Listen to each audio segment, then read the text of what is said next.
dimuliakan Allah Subhanahu wa taala, ini juga menggambarkan kepada kita hasad yang ada pada diri kita bisa memutus silaturahmi antara kita dengan saudara kita, antara kita dengan tetangga kita, antara kita dengan kawan karib kita.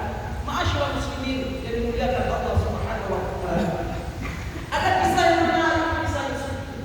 Sebagaimana dijelaskan oleh Allah dalam surah Yusuf ayat 4 dan 5. Ketika Yusuf bermimpi melihat 11 bintang, kemudian Yusuf melihat bulan dan matahari tunduk kepadanya. Lalu mimpinya ini diceritakan kepada ayahnya Yakub.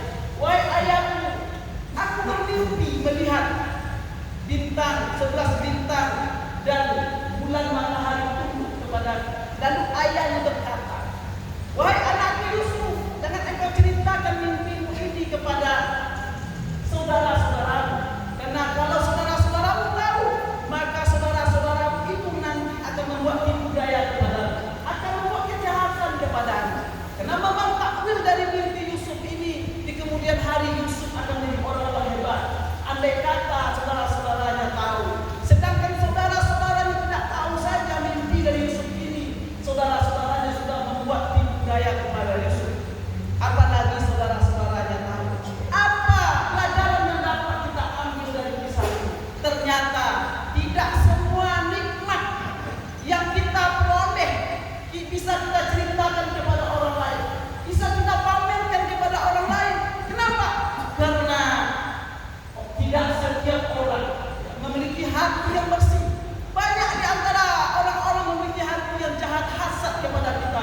Oleh sebab itu, dari kisah Yusuf ini tak boleh kita menceritakan semua nikmat yang ada pada diri kita.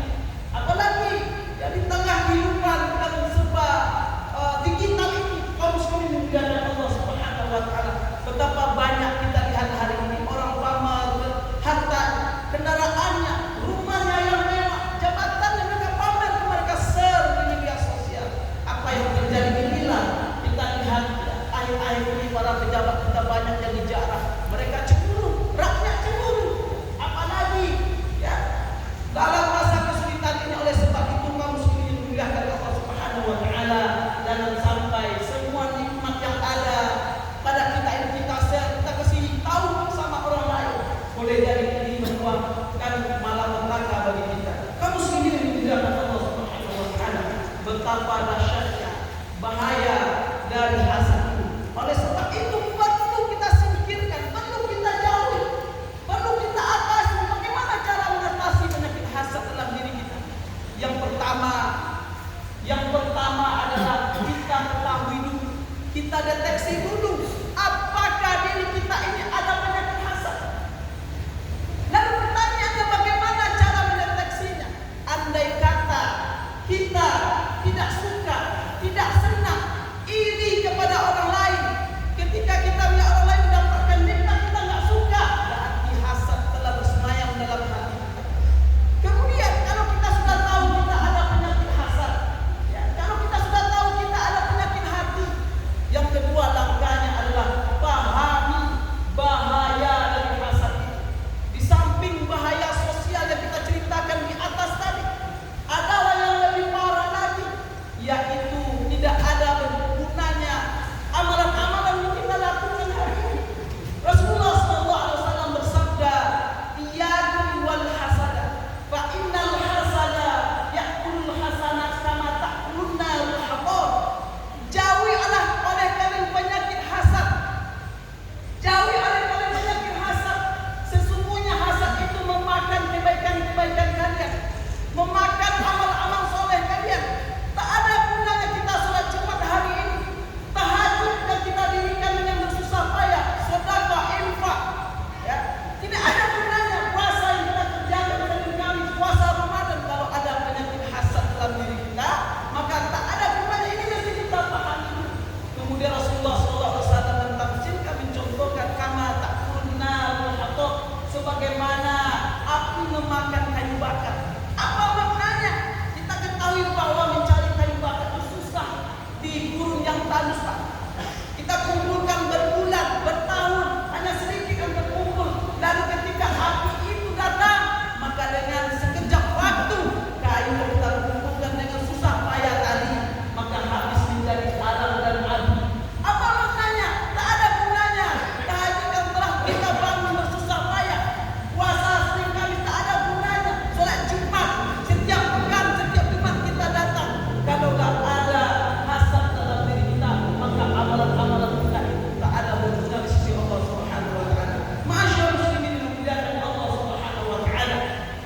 Kemudian langkah yang ketiga agar penyakit hasad ini terhindar dari diri kita adalah kita doakan orang yang mendapat nikmat. Seringlah mendoakan orang-orang mendapatkan nikmat, baik itu tetangga kita, saudara kita, kawan kita, dimanapun. Doakan ya Allah, berkahi nikmat yang Kau titipkan kepada saudara-saudara kami ya Allah, kepada tetangga kami ya Allah, kepada adik kami ya Allah, kepada kakak kami ya Allah. Yang keempat, langkah yang harus kita lakukan, yang pertama tadi deteksi dulu, kemudian pahami bahaya dari hasad. Yang ketiga kita doakan.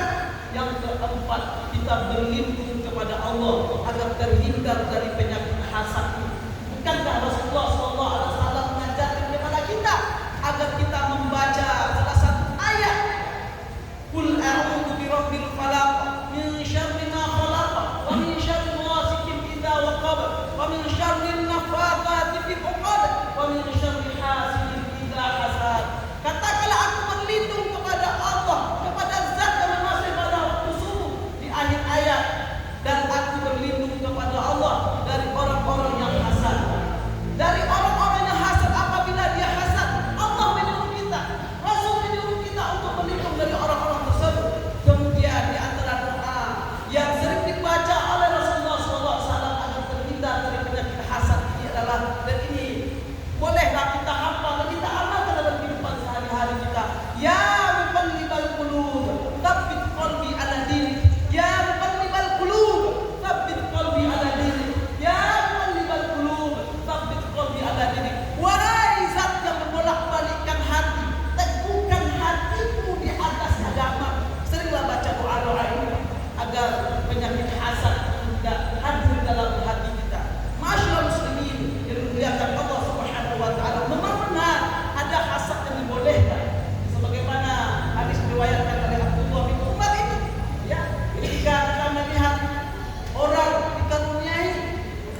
Jadi masa sesungguhnya manusia itu dalam berbagai kecuali